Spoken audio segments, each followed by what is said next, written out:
నమస్తే, welcome to Kiran TV life. నేను ప్రియా కౌశిక్. ఈ రోజు మనతో పాటు ఉన్నారు life coach and motivational speaker MVN Kashyap గారు. కశ్యప్ గారు నమస్తే. సో లాస్ట్ వీడియోలో మనం ఉమెన్స్ గురించి మాట్లాడాము. సో ఇప్పుడు ఏంటంటే ఉమెన్ కైనా మెన్ కైనా వర్క్ లైఫ్ బ్యాలెన్స్ అనేది చాలా కష్టమైపోతుంది. అంటే బిఫోర్ కరోనా అని అనుకోవచ్చా, లేకపోతే ఆఫ్టర్ కరోనా అనుకోవచ్చా, ఎప్పటికీ ఉండే ప్రాబ్లమ్ అయినా అని అనుకోవచ్చు ఇది. సో ఎలా అంటే కనుక ఒకటి తక్కువ చేసుకుంటే ఒకటి ఎక్కువ చేసుకోవడం, అంటే ఫ్యామిలీ లైఫ్ని మనం తక్కువ చేసి ఎక్కువ టైం వర్క్లో పెడితే ఇక్కడ ప్రాబ్లం, ఇక్కడ ఎక్కువ పెడితే అక్కడే problem. So work life balance అనేది ఎలా చేసుకోవాలి, లేదా ఆ కంపెనీలో కూడా సిచ్యువేషన్స్ డిఫరెంట్ సిచ్యువేషన్స్ వాళ్ళు ఫేస్ చేస్తూ ఉంటారు, ఎలా బ్యాలెన్స్ చేసుకోవాలంటారు? ప్రపంచం అంతా బ్యాంక్ బ్యాలెన్స్ గురించి మాట్లాడుతుంటే మీరు లైఫ్ బ్యాలెన్స్ గురించి మాట్లాడుతున్నారు. ఇప్పుడు ప్రెసెంట్ ప్రాబ్లం అదే కదా. దానికి ఆన్సర్ దాంట్లోనే ఉందండి. నా ఫోకస్ టోటల్గా బ్యాంక్ బ్యాలెన్స్ మీదే ఉంది కాబట్టి నాకు ఇంకా లైఫ్లో ఏదీ బ్యాలెన్స్గా లేదు. డబ్బులు సంపాదించడం తప్ప డెఫినెట్లీ కాదండి. How much is too much అనే క్వశ్చన్ ఎప్పుడు మనల్ని మనం అడుక్కోవాలి. How much is too much, how much is too much. కూరలో ఉప్పు లేకపోతే చప్పగుంటుంది అట్లని చెప్పి వేసేయం కదా. ఉప్పు కారం అన్నీ కలిస్తేనే చేసిన డిష్ చాలా ప్రాపర్గా ఉంటుంది. లైఫ్ కూడా డెలిషియస్గా బ్యూటిఫుల్గా ఉండాలంటే there are certain areas in life, అవన్నీ ప్రాపర్గా ఉంటేనే దాన్నే బ్యాలెన్స్ అంటాం. ఓకే, అది ఎందుకు మిస్ అవుతోంది అంటే ఓన్లీ సంపాదన కోసం వెళ్ళటం వల్లే మిస్ అవుతుందని నేను అనండి. డెఫినెట్గా కాదు. ఇట్స్ ఓన్లీ ప్రయారిటీ కరెక్ట్గా చేసుకోకపోవటం వల్ల మిస్ అవుతుంది. నేను మీకు ఒక ఎగ్జాంపుల్ ఇస్తాను. ఇది నన్ను ఎంతో కదిల్చేసిన ఇన్సిడెంట్ అండి. నాకు బెంగళూరులో ఫ్రెండ్ అనొచ్చేమో, నాకంటే ఆయన చాలా పెద్ద ఆయన. అప్పట్లోనే ఆయనకి దగ్గర 65-70 సంవత్సరాల వయసు ఆయన గారిది. కర్ణాటకలో ఆయన ప్రొఫెసర్గా చేసి రిటైర్ అయ్యారు. He is a linguist, he can speak multiple languages.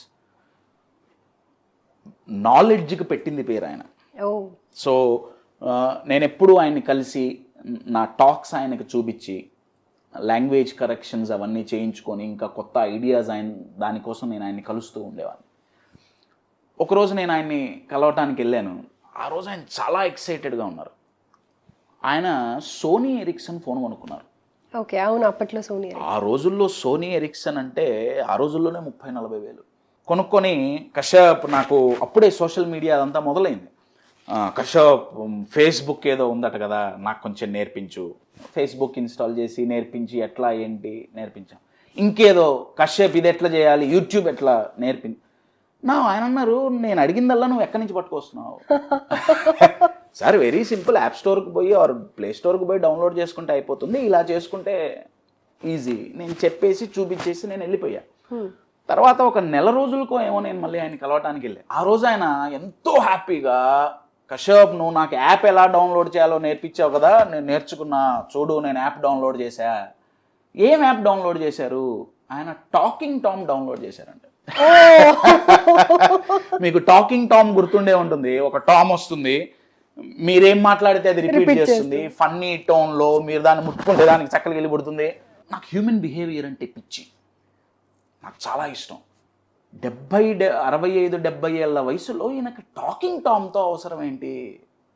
నేను అడిగా వాళ్ళు సార్ మీ మనోడు మనోరాళ్ళు ఏమన్నా మీ ఫోన్లో ఏమన్నా టాకింగ్ టామ్ ఆడుతుంటారా, అందుకు డౌన్లోడ్ చేశారా? లేదు కశ్యప్, నేను నా కోసమే చేసుకున్నా. మీకు దీంతో అవసరం ఏంటి అంటే ఆయన అన్నారు, మా ఇంట్లో 10 మంది ఉన్నారు, కానీ నాతో 10 నిమిషాలు మాట్లాడటానికి ఒక్కరి దగ్గర టైం లేదు. అట్లీస్ట్ ఇది నేను మాట్లాడింది రిపీట్ చేస్తుంది, నాతో మాట్లాడటానికి ఒకడున్నాడు అన్న భావన నాకు కలుగుతుంది కశ్యప్. నేను ఏడ్ చేశానండి ఆ రోజు. ఆయన చాలా నవ్వుతూ చెప్పారు, 10 మంది ఉన్నారు ఇంట్లో. నేను ఈ ఎగ్జాంపుల్ ఎందుకు చెప్తున్నానంటే, ఆ ఫ్యామిలీ అంతా నాకు మంచి ఫ్రెండ్స్ అండి. నేను వాళ్ళ అబ్బాయితో కూర్చొని మాట్లాడితే వాళ్ళ అబ్బాయికి వాళ్ళ నాన్నగారంటే చాలా గౌరవం, చాలా ఇష్టం. కానీ ఆయనతో కూర్చొని మాట్లాడటానికి కొడుకు దగ్గర టైం లేదు, ఎస్ ఆర్ నా దృష్టిలో టైం ఉంది, ప్రయారిటీ లేదు, వర్క్ ఒక్కటే ప్రయారిటీ అయిపోయింది. కశ్యప్ నువ్వు కూర్చొని కెమెరా ముందు చాలా సింపుల్ చెప్పటం, మరి వర్క్ చేయకపోతే మా వర్క్ ప్రెషర్స్ మేము ఎలా సంపాదించాలి, నేను దానికి అగెయిన్స్ట్ కాదండి. సంపాదన ఒక్కటే జీవితం కాదు అని చెప్పడానికి నేను ఇక్కడ కూర్చోలేదు. నో డౌట్ నేను ఇక్కడ కూర్చోలా. సంపాదన కావాల్సిందే, సంపాదించాల్సిందే. ఇవాళ 10 రూపాయలు వస్తే రేపు 100 రూపాయలకి ఏం చేసుకోవటంలో ఎటువంటి తప్పు లేదు. 100 కాదండి, 10,000కి ఏం చేసినా తప్పులేదు. నేను దాన్ని తప్పు పట్టట్లా. అయితే బ్యాలెన్స్. రైట్. ఇప్పుడు 2 కాళ్ళు ఉన్నాయండి, ఒక కాలు పొడుగ్గా ఒక కాలు పొట్టిగా ఉంటే ఏంటి పరిస్థితి? ఈజీగా నడవగలమా? లేదు.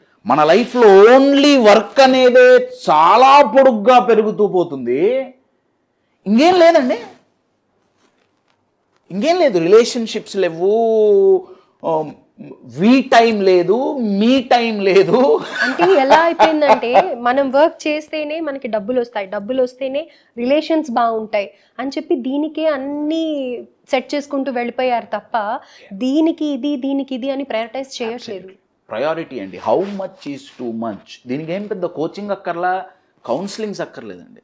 నా లైఫ్లో నాకు అన్నిటికంటే ఇంపార్టెంట్ ఏంటి, అది ఓన్లీ ఆన్సర్ ఒకటే అయితే, ఒకటే వచ్చినప్పుడు అప్పుడు ఈ బ్యాలెన్స్ ఉండదు. నాకు నా ఫ్యామిలీనే ఇంపార్టెంట్, అప్పుడు వర్క్ అంతా పోయింది, అప్పుడు బ్యాలెన్స్ పోతుంది. నాకు ఓన్లీ వర్క్ ఒక్కటే ఇంపార్టెంట్, అప్పుడు ఫ్యామిలీ పోతుంది. ఈ 2 పక్కన పెట్టండి, వాళ్ళు కోల్పోయిన వాళ్ళు ఎంతోమంది ఉన్నారు. చాలామంది ఏమంటారంటే బా కశ్యప్ టైం లేదు. నో, టైం ఉంది, నేను ప్రయారిటీ కరెక్ట్గా చేసుకోలేదు. ఓకే. ఇప్పుడు చాలా బిజీ స్కెడ్యూల్ అండి. మీకు ఎంతో క్లోజ్ వ్యక్తులకి చాలా ఎమర్జెన్సీ, హెల్త్ ఎమర్జెన్సీ వస్తే టైం తెచ్చుకొని మనం వెళ్ళట్లేదా? వెళ్తున్నామా లేదా? అప్పుడు టైం ఎట్ట దొరికింది? ఆ టైం మనం ముందే ఎందుకు క్రియేట్ చేసుకోలేకపోతున్నాం అనేది నా క్వశ్చన్. వర్క్ లైఫ్ బ్యాలెన్స్ కావాలి అంటే 2 ఉండాలండి. ఒకటి, మన ప్రయారిటీస్ మనకి ప్రాపర్గా తెలియాలి. You're getting my point? Number 1.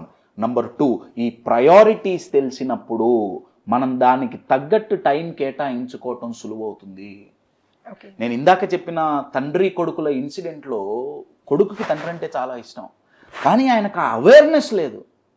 కొడుకు అన్నాడు, నా తండ్రికి ఇంకేం కావాలి, అన్నీ ఉన్నాయి, కోటీశ్వరులు అండి, అద్భుతమైన ఇల్లు, ఆయనకి ఏ టెక్నాలజీ కావాలన్నా ఆయన చుట్టూ ఉంది.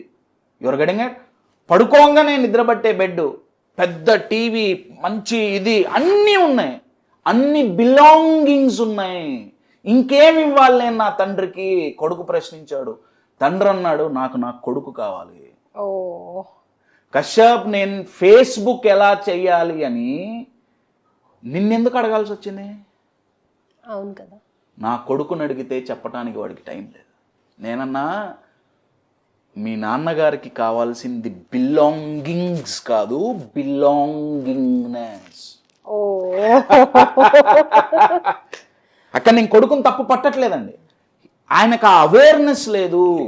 నా లైఫ్ ఏమైపోతుంది, నేను పరిగెడుతున్నా, మంచిదే, ఆన్ కాస్ట్ ఆఫ్ వాట్ అనేది నా క్వశ్చన్. ఒకప్పుడు బార్టర్ సిస్టంలో మీ దగ్గర పప్పు ఉంది, నా దగ్గర ధాన్యం ఉంది, నేను నా దగ్గర ఉన్న ధాన్యాన్ని ఇచ్చి మీ దగ్గర ఉన్న పప్పు నేను తీసుకున్నా. బార్టర్ సిస్టమ్ అంతే నడిచింది కదా. నా సక్సెస్ అనే పదం కోసం మనం దేన్ని బదులిస్తున్నాం? మళ్ళీ చెప్తున్నా, నేను సక్సెస్ అవ్వటం తప్పు కాదండి. అలా మాట్లాడితే సక్సెస్ అనే పదంతో చాలా నెగిటివ్ మీనింగ్ వచ్చేస్తుంది. కాదు, చాలా ఎత్తుకెదగాలి. ఏమి ఎక్స్చేంజ్ చేస్తున్నాం? మన ఫ్యామిలీ టైం ఎక్స్చేంజ్ చేస్తున్నామా, మన మీ టైం ఎక్స్చేంజ్ చేస్తున్నామా? ఒక్కసారి ప్రశ్నించుకోండి. ఇండియాలో చాలామందికి అసలు మీ టైం లేదండి. మీ టైం లేదు. మీ టైం ఉంటే, వీ టైం ఉంటే స్ట్రెస్ అనేది ఉండదు, అసలు పోతుంది. సో మీరు అడిగిన క్వశ్చన్కి straight answer, work life balance కావాలి అంటే ఫస్ట్ అవేర్నెస్. 1 మినిట్, ఒక్క నిమిషం, ఏం జరుగుతోంది? Your getting it? మీకు ఇంకా కావాలంటే వీల్ ఆఫ్ లైఫ్ అని ఒక టూల్ ఉందండి. ఆ టూల్ ద్వారా మీకు ప్రాబబ్లీ గూగుల్లో దొరుకుతుంది. ఆ టూల్ ద్వారా మనం ఎంత బ్యాలెన్స్డ్గా ఉన్నాం, మన లైఫ్ ఎంత బ్యాలెన్స్డ్గా ఉన్నాం అనేది మనం చెక్ చేసుకోవచ్చు. ఓకే. వీల్ ఆఫ్ లైఫ్ అని ఒక టూల్ ఉంది, అది ఉపయోగించుకోండి. So first is awareness, number 2 top priorities ఏంటి, ఇది తెలిస్తే work life balance is quite simple. ఎక్కడైనా బ్యాలెన్స్ చేయొచ్చు.